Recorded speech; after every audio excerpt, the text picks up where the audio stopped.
오늘 저에게 주신 하나님 말씀은 예레미야서 33장 1절로 13절 말씀입니다. 예레미야서 33장 1절로 13절 말씀입니다. 저하고 한 절씩 나누어 읽겠습니다. 예레미야가 아직 경호대 뜰에 갇혀 있을 때 또다시 여호와의 말씀이 예레미야에게 임해 말씀하셨습니다. 땅을 만든 여호와, 땅을 형성하고 세운 여호와, 그 이름이 여호와라고 하는 이가 이렇게 말한다.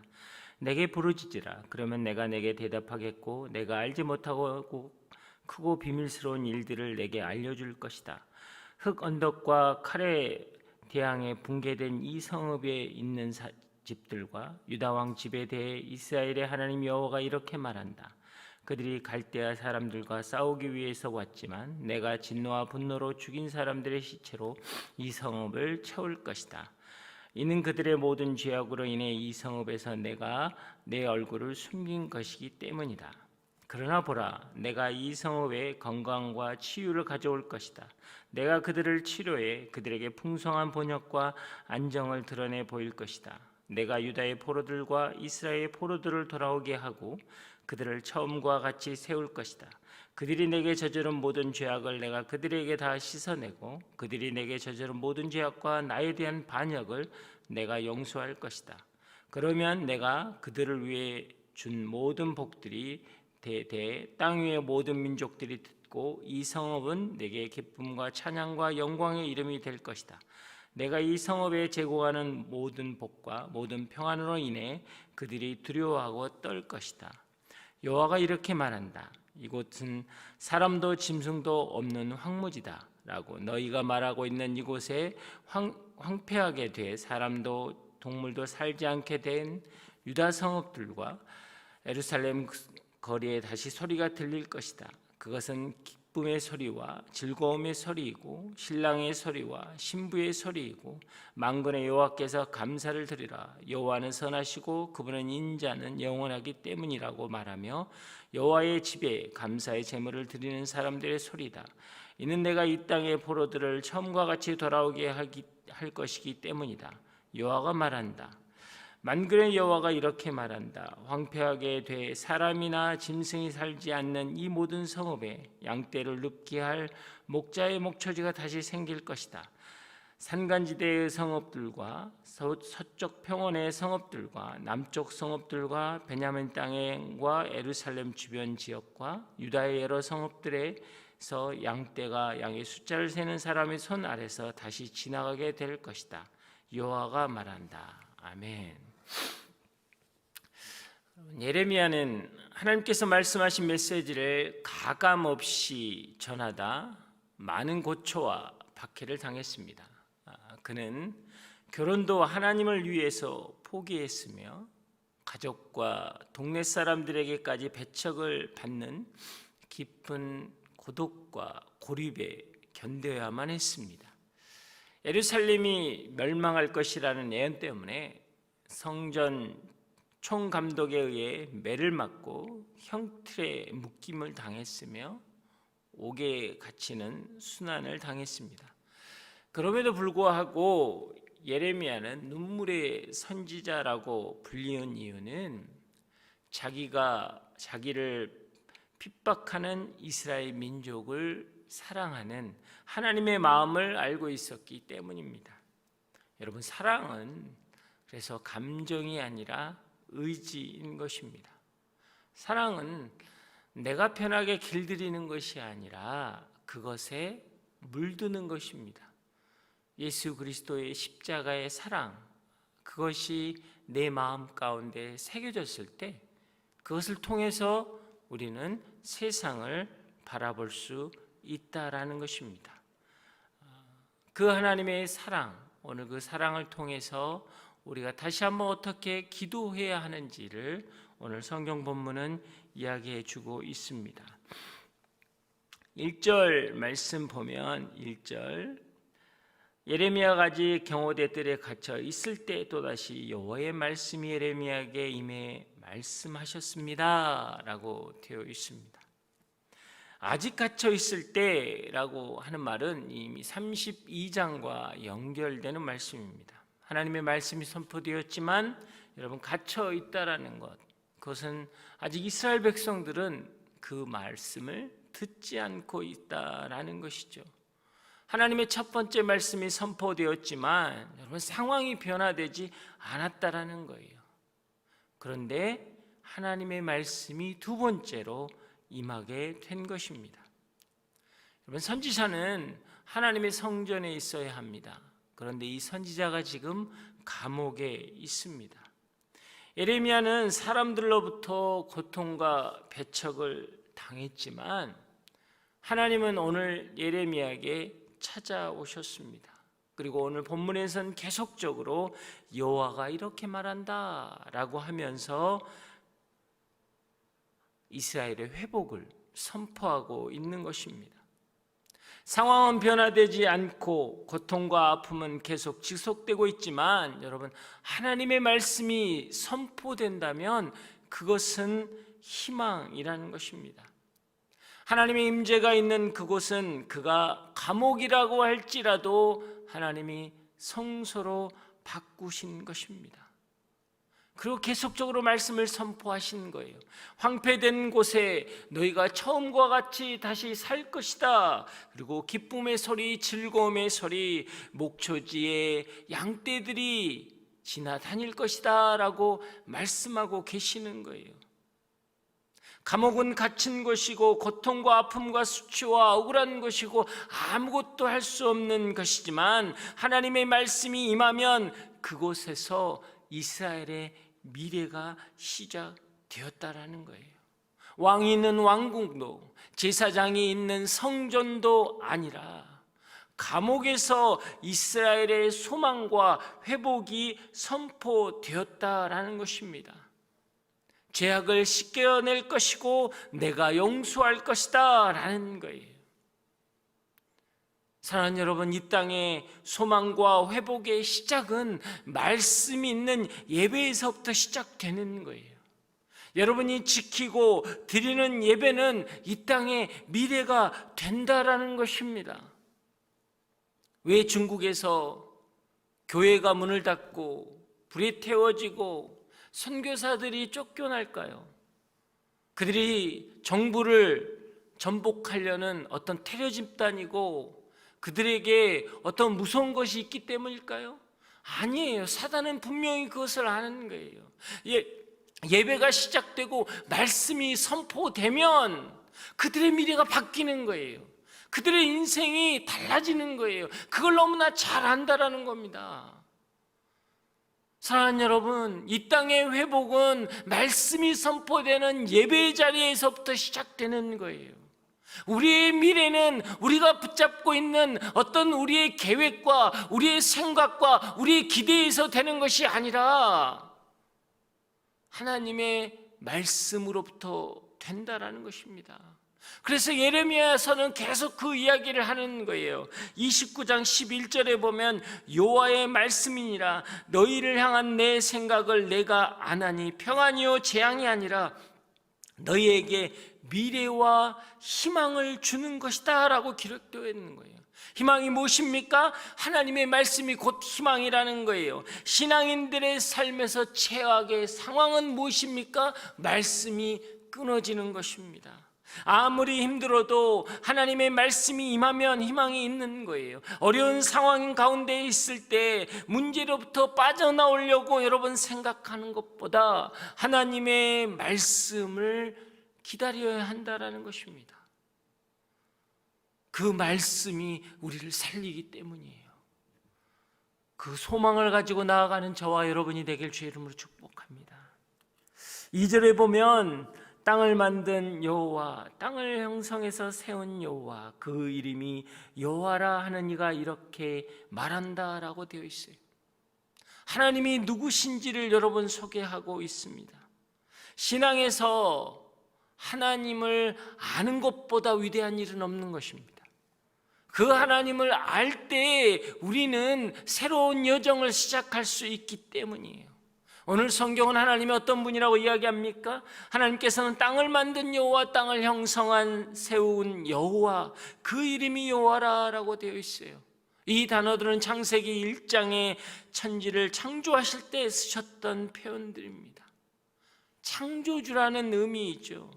이 모든 것을 만드신 하나님께서 아무리 망가지고 무너진다고 할지라도 하나님께서 새롭게 재창조하신다라는 거예요. 아니, 살짝 바꾸는 게 아니라 완전히 새롭게 만드신다라는 것입니다. 우리 인생이 더 이상 회복되지 않고 망가지고 끝나버렸다고 할지라도 하나님은 그곳에서 새롭게 하신다라는 거예요. 에스겔 골짜기에 마른 뼈들이 하나님의 영적 군대가 되었던 것처럼 우리 안에 있는 누런 새싹 안에서도 하나님은 하늘을 덮을 푸른 숲을 꿈꾸신다라는 거예요. 그 창조주 하나님께서 오늘 말씀하고 계신다라는 겁니다. 십자가상에서 예수님께서 마지막으로 하신 이야기가 뭡니까? 다 이루었다라는 거예요. 다 이루었다. 이것을 믿고 우리는 우리의 삶을 맡겨 드리는 것입니다. 그리고 하나님 앞에 나아가는 거예요. 소망을 품는 것입니다. 감사함으로 나아가는 거예요. 여호수아 21장 45절에 보면 여호와께서 이스라엘 집에 하신 모든 선한 약속은 하나님이 하나도 남김없이 다 이루어졌다. 여호수아가 그의 인생의 마지막에서 그의 고백이 무엇이었냐? 내 삶을 다 돌아봤지만 하나님께서 이루지 못한 일이 없었다. 하나님이 약속하신 모든 일들은 이루어졌다라고 선포하고 있는 것입니다. 하나님의 뜻에 따라 구하는 것은 여러분 다 응답되는 거예요. 하나님이 들으시는 기도는 반드시 응답되는 것입니다. 에스겔서 12장 28절에 보면 그러므로 너는 그들에게 이르기를 주 여호와의 말씀에 나의 말이 하나도 다시 더디지 아니할지니 내가 한 말이 이루어지리라. 나 여호와의 말이니라 하셨습니다. 하나님은 더디 오시지도 않는 거예요. 반드시 이루어지는 것입니다. 사람은 서두르거나 사람은 지체하지만 하나님은 때는 실수가 없다라는 거죠. 하나님은 오늘 시간을 카운트하고 계십니다. 어떤 시간을 카운트하고 계십니까? 우리가 응답받기에 합당한 시간, 그 시간을 바라보고 계시는 것입니다. 창조주 하나님의 손에 우리가 있기에 우리의 삶은 회복되는 것입니다. 아무리 어렵고 아무리 힘들고 더 이상 소생할 아무런 소망이 없는 그 자리, 그러나 그곳에서 하나님의 놀라운 역사들이 일어나는 거예요. 그 하나님께서 우리에게 말씀하십니다. 내게 부르짖으라. 내게 부르짖으라. 여러분, 이 땅에 기도가 사라지는 이유가 무엇입니까? 그것은 더 이상 기대하지 않는 거예요. 기도해도 소용이 없는 것처럼 여겨지기 때문입니다. 기도하지 않는 백성들은 너희가 왜 이루어지지 않는 줄 아느냐? 기도하지 않았기 때문이라고 성경은 이야기하는 거예요. 하나님 앞에 구하지 않았기 때문이라는 것입니다. 너는 내게 부르짖으라. 사람을 찾아다니지 말고 방법을 생각하지 말고 먼저 하나님께 부르짖으십시오. 그래서 우리가 예전에 저희들 한참 이렇게 산기도 다니고 철야할 때 보면 333 해서 예레미야 33장 3절, 그래서 너는 내게 부르짖으라. 내가 너에게 응답하겠고 크고 놀라운 비밀을 알려주리라. 아멘 하고 사실 이 333 기도운동 굉장히 많이 했습니다. 예레미야 기도운동이라고. 여러분, 그러나 이게 부르짖으라라는 단어, 이것은 카라라는 히브리어인데요, 큰 소리로 외치다, 절박하여 큰 소리로 외치다라는 뜻입니다. 그런데 일반적으로 원래 카라는 이게 call, 부르다라는 뜻이에요. 그냥 샤우팅의 개념이 아니라 부르는 거예요. 내가 부모를 부르듯, 엄마, 아빠를 부르듯 이렇게 부르고 초대한다라는 의미로 사용되는 것입니다.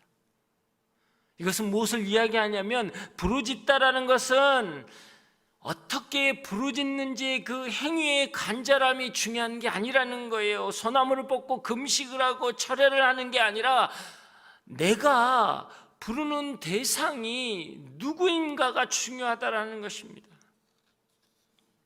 창세기 12장 8절 말씀을 보면 거기서 그는 베델 동쪽에 있는 산에서 가서 장막을 쳤는데 그 서쪽에는 베델이 있고 그 동쪽에는 아이가 있었습니다. 거기서 그는 여호와 위에 제단을 쌓고 여호와의 이름을 불렀습니다. 아브라함의 기도의 첫 자리, 그 자리에서 아브라함이 뭐라고 이야기했냐면 여호와의 이름을 불렀습니다. 이 불렀습니다라는 게 카라라는 뜻입니다. 제단을 쌓고 하나님의 이름을 부르는 것, 여러분 이것이 기도라는 거예요. 하나님의 주되심을 선포하는 것, 여러분 이게 기도라는 거예요. 아브라함이 하나님 앞에 첫 기도의 자리를 열었을 때 그가 한 것은 뭐냐면 여호와의 이름을 부르고 주인 되심을 고백했다라는 것이죠. 우리는 내 뜻을 이루고 내 필요를 채우기 위해서 기도합니다. 그것은 내가 주인이 되기 원하는 것이에요. 내게 부르짖으라 라는 것은 여러분 Call to me and I will answer you 라는 거예요. 나를 불러라, 그럼 내가 대답하겠다라는 것이죠. 단순히 주여라고 부르는 개념이 아니라는 거죠. 여러분, 부름에 답하시는 하나님이기에 여기서 call to me 라는 뜻은 뭐예요? ask me 라는 거예요. 나에게 물으라는 거예요. 하나님께서는 기도란 뭐냐면 하나님께 물으라는 거예요. 하나님은 소리를 지는 게 아니라 나를 불러라, 나를 초대하라 라는 거예요. 내가 어떻게 해야 할지 모르는데 하나님 아십니까? 하나님께 묻는 거예요. 저는 어떻게 해야 합니까? 하나님의 뜻을 알고 싶습니다. 이게 여러분 카라라는 거예요. 왜 물어보는 기도가 중요합니까? 너는 지금 너의 생각과 뜻으로 기도하는데 정말 이것이 너에게 필요하냐? 하나님은 그래요. 아니다, 내가 보기에는 그게 아니라는 거예요. 그래서 내게 좀 물어보라는 거예요. 이스라엘이 기도를 안 했겠습니까? 했습니다. 하나님, 저 정말 바벨론의 침공에서 우리를 구원하소서. 그들의 기도, 그러나 이게 하나님 물으시는 게 정말 필요하냐? 이 기도가 정말 필요하냐? 나에게 먼저 물으라는 거예요. 이건 굉장히 중요한 메시지입니다. 이 시대를 향한 하나님의 물음이세요. 너는 내게 부르짖으라. 그것은 뭐예요? 주여 삼창하고 그냥 하나님께 매달리라는 뜻이 아니에요. 하나님께 물으라는 거예요. 지금 이상이 회복되는 게 너를 위한 것이냐? 이 질병이 회복되는 게 정말 교회를 위한 것이냐? 하나님이 우리에게 물으시는 거예요. 그거는 나에게 물어야 한다 라고 말씀하시는 것입니다. 하나님의 응답은 내가 기도한 대로 되어주시는 게 아니라는 거예요. 그래서 오늘 본문을 가지고 떼쓰는 기도를 하는 것은 여러분 어리석은 것입니다.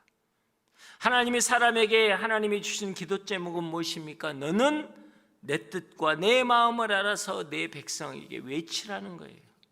그래서 우리는 하나님의 마음을 구해야 합니다.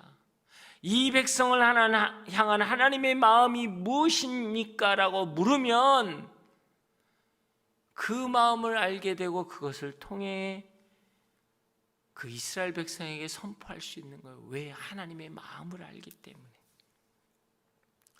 그 하나님의 마음을 아는 것, 그게 크고 비밀스러운 일을 알려주시는 것입니다. 크고 비밀스러운 일이 무엇일까요? 나라가 망했는데 이스라엘 백성은 포로로 끌려가면서 여러분 포로 생활에서 해방되는 것을 위해 기도했을 것입니다.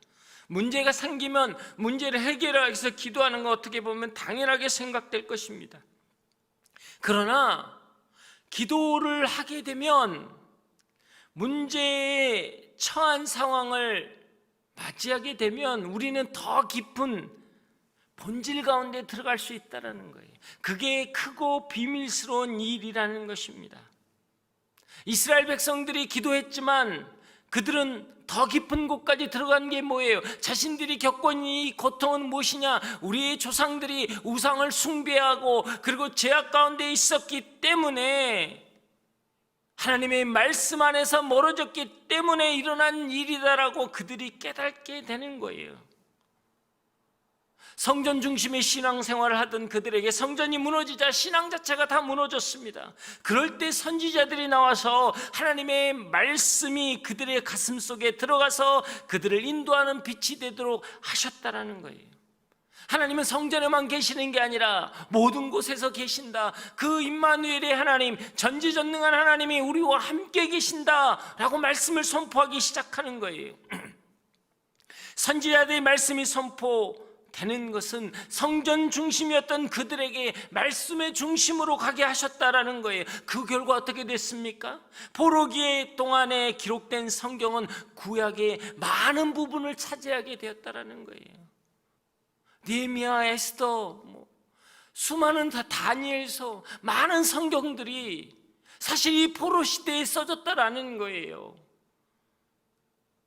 왜요? 그들은 성전 중심으로 그냥 살았던 사람들입니다. 그런데 그 바벨론 포로기를 통해서 그들이 깨달은 건 뭐예요? 단순히 포로의 귀환이 아니라, 그렇구나, 이제는 성전 중심이 아니라 말씀 중심으로 살아내야 하는구나 라고 그들이 선포하기 시작한 거예요. 그들이 회복되어야 할 것은 하나님의 말씀으로 돌아가는 것을 깨닫기 시작하게 되었습니다. 그래서 포로기에 만들어졌던 게 뭐예요? 그것이 바로 말씀을 읽고 말씀을 듣는 회당이 생긴 거예요. 그리고 또 그 말씀을 기록해서 남기게 되는 서기관이라는 게 처음 생기게 되었다는 겁니다. 이게 바로 축복이었다는 거예요. 이게 하나님의 마음을 깨닫게 되었다는 것입니다.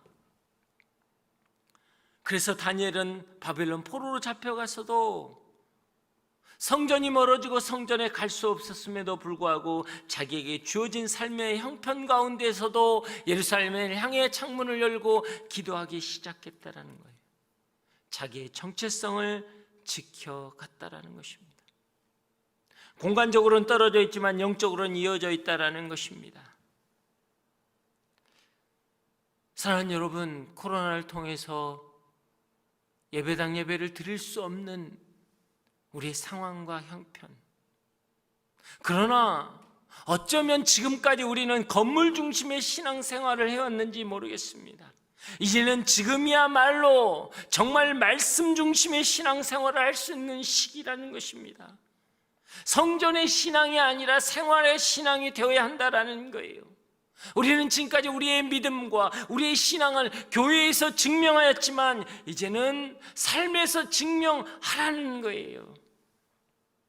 이 코로나19는 그동안 우리가 어떻게 살아왔는지 우리의 삶의 모습을 돌아보고 이젠 앞으로 어떻게 살아가야 하는지 우리의 방향을 결정하는 전환점이라는 겁니다. 그래서 축복이 될 수 있는 거예요. 우리가 단순히 회복과 이전의 것으로 돌아가자라는 단순히 그 기도에서 멈춰 있는 것이 아니라 바벨론 포로에서 여러분 다시 예루살렘으로 돌아가자라는 그 기도에 멈춰 있는 것이 아니라 우리의 삶을 다시 지켜보는 거예요. 우리가 말씀으로 다시 회복되어져야 하는구나. 하나님의 언약이 선포되면 창조주 하나님께서 우리를 새롭게 하실 것이다. 생활신앙으로 돌아가는 거예요. 말씀신앙으로 돌아가는 거예요. 하나님은 우리에게 그것을 바라시는 것입니다. 뉴노멀이라고 하죠. 이제는 새로운 기준이 생겼다. 이제 예전으로 돌아갈 수 없다. 그래요, 삶의 패턴은 예전으로 돌아갈 수 없어요. 이스라엘은요, 이미 성전이 무너졌어요. 그 화려했던 솔로몬의 성전은 없습니다. 초라한 스룹바벨 성전이 있을 수 있어요. 그러나 하나님은 새롭게 하는 거예요. 예수 그리스도를 통해서 너희는 새 예루살렘을 경험하게 될 것이다 라고 말씀하시는 것입니다. 여러분, 이게 더 깊이 들어가야 할 크고 비밀스러운 일이라는 거예요. 여러분, 구약의 암흑시대라고 하는 사사시대에 아들을 낳지 못한 한나의 기도를 보십시오. 한나는 여러분 성서시대에 보기 드물 만큼 남편의 사랑을 굉장히 많이 받았던 여인입니다. 자식을 낳지 못했지만 남편의 사랑이 이루 말할 수 없었습니다. 그러나 분인나라는 종을 통해 너무나 많은 괴롭힘을 당했습니다. 아들을 낳았다는 것 때문에 너무 많은 괴롭힘을 당해 그것이 너무 고통스러워 밥을 먹을 수 없을 정도였습니다. 그래서 한나는 성전에 가서 기도한 거예요. 그냥 울며 기도하는 거예요. 성소에 들어가서 눈물로 기도하는 거예요. 한나의 기도는 지극히 개인적이고 자기의 수치와 고통 때문에 하나님께 매달렸습니다. 그런데 그것을 받으시는 하나님은 그렇지 않으셨어요. 하나님은 그 기도를 가지고 놀라운 일을 만드셨습니다. 내가 너에게 자식을 주겠다. 여러분, 그걸로 성경이 끝나버렸으면 우리는 동일하게 그렇게 기도할 거예요. 내 피로, 내 고통, 내 아픔을 가지고 하나님께 나아가야 되겠다. 기도가 거기에 멈춰서 버리면 여러분 종교로 끝나는 겁니다.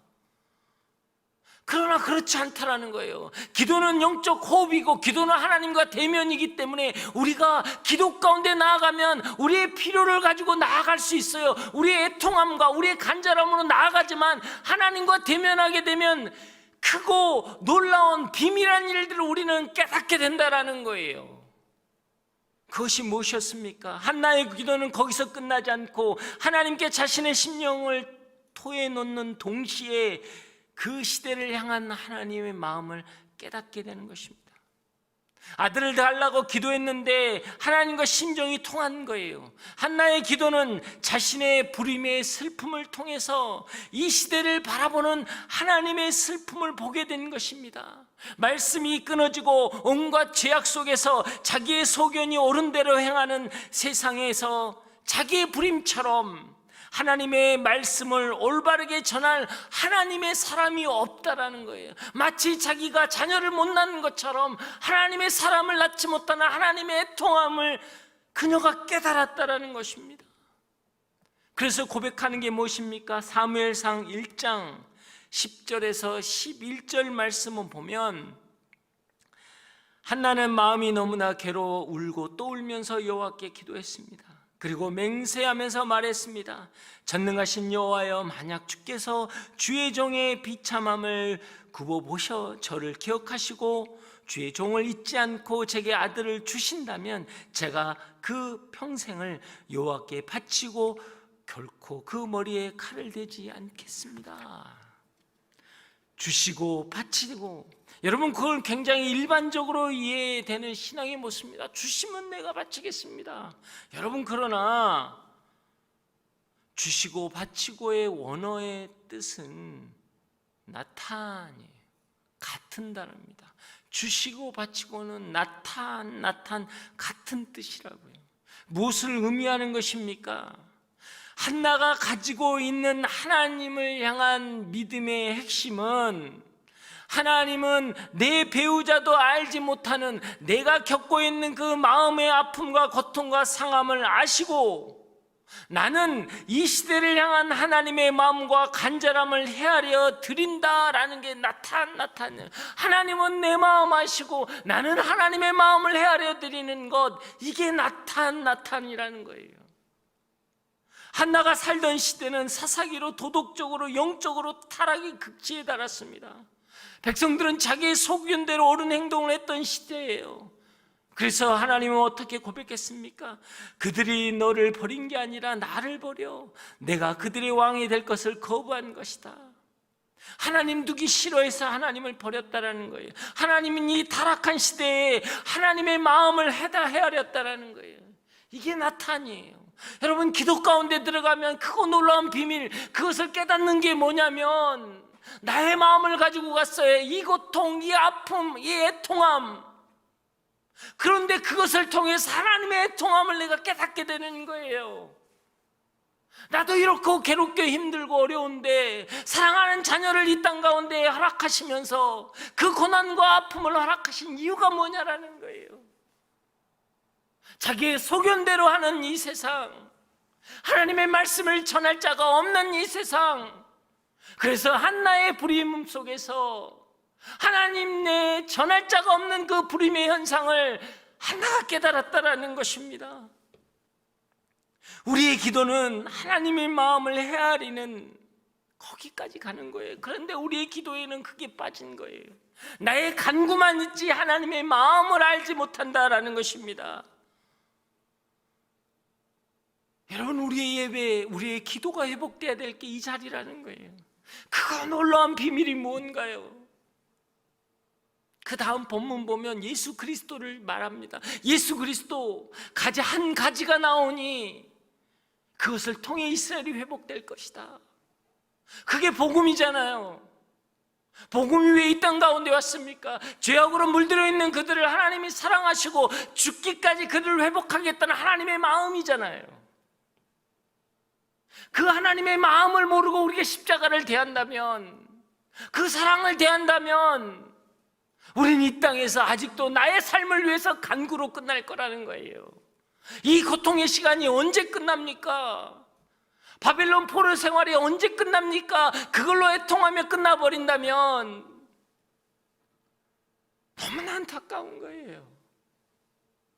여러분이 서 있는 그 자리에 말씀이 임하면 여러분의 인생의 미래와 여러분의 인생의 소망이 시작되는 거예요. 왜? 크고 놀라운 비밀을 우리가 깨닫게 되기 때문에, 하나님의 마음을 알기 때문에.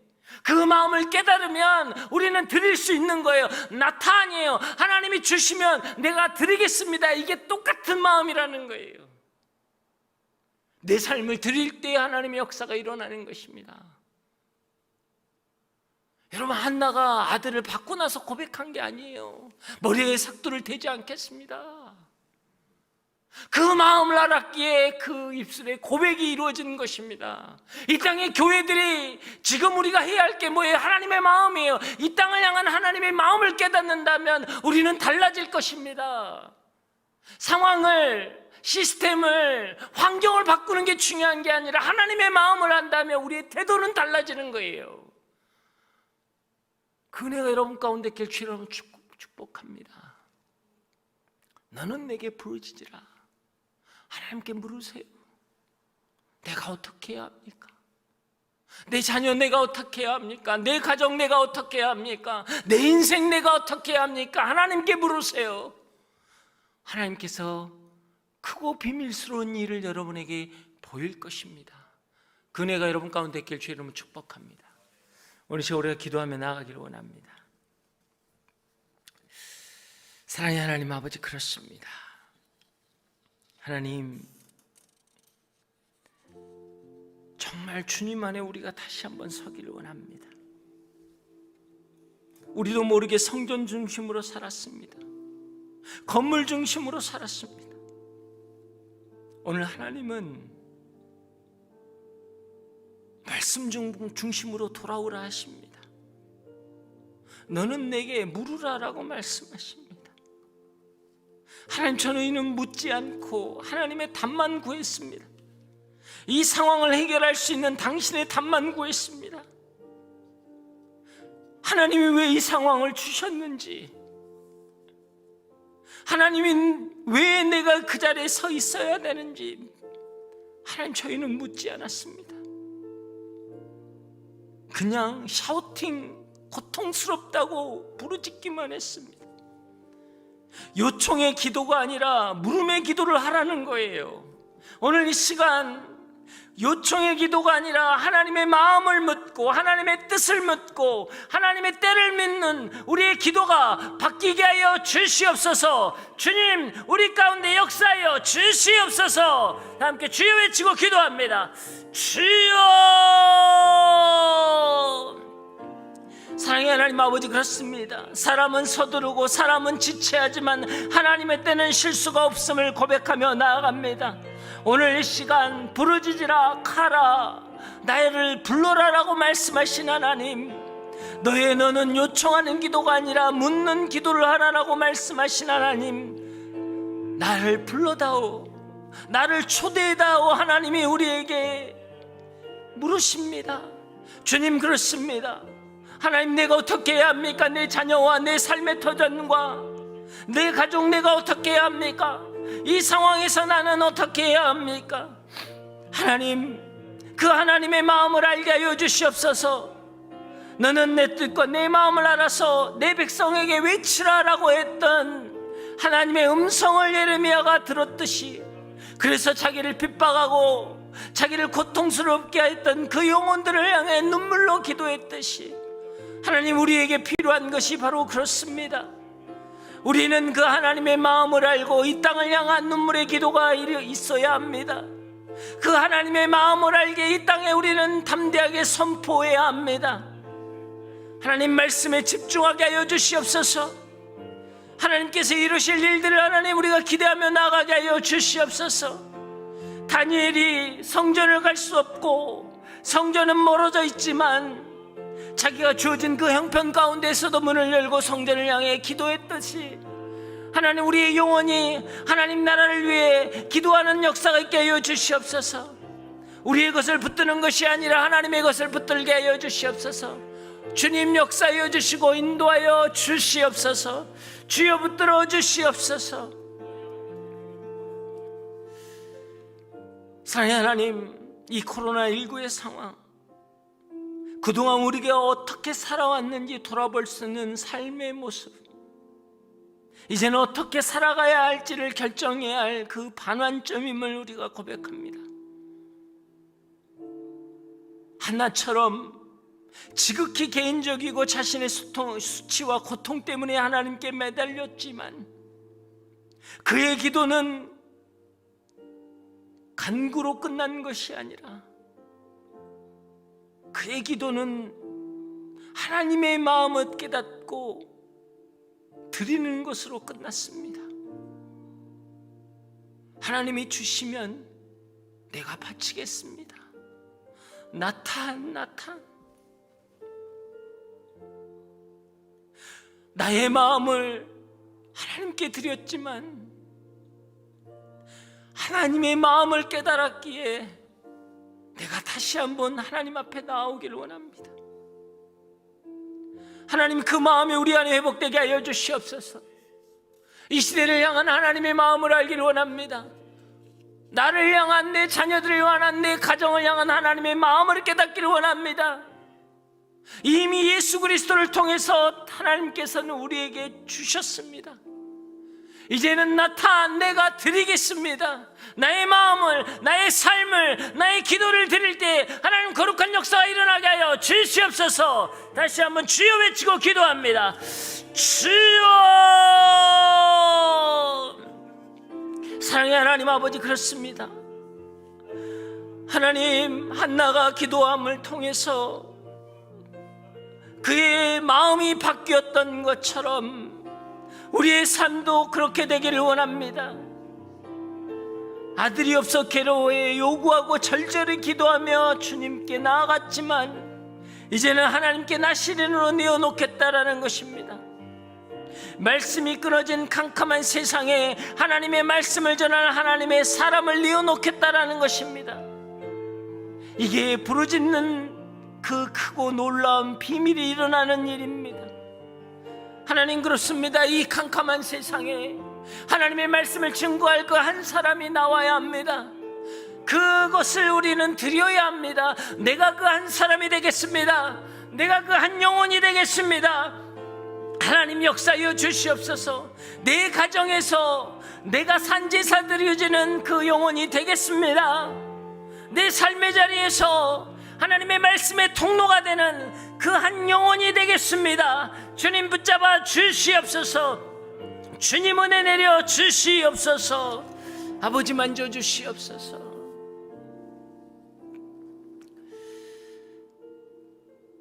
사랑의 하나님, 한나는 타락한 시대를 바라보는 하나님의 아버지의 마음을 헤아렸습니다. 하나님은 내 상한 마음을 헤아려 주시고 나는 이 타락하고 병든 시대를 애통해야 하는 하나님의 마음을 헤아려 드리고, 이것이 기도이고 이것이 예배입니다.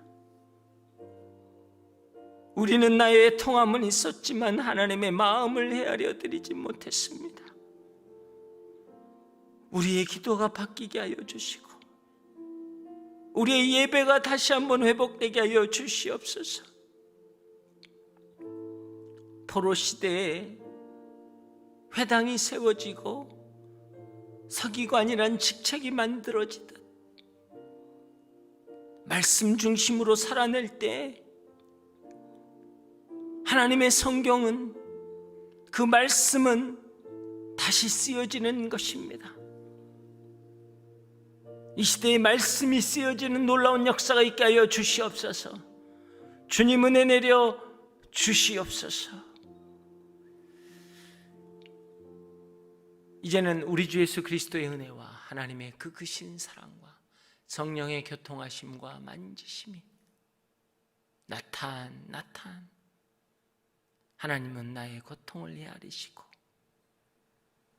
나는 하나님의 그 마음을 헤아려 드려서 온전한 기도와 예배가 회복되기를 고백하는, 머리 쓰고 기도하는 모든 성도들 위에, 그의 가정과 삶의 터전 위에, 이 나라와 이 민족 위에 지금까지 영원히 함께 하시기를 간절히 축원하옵나이다. 아멘.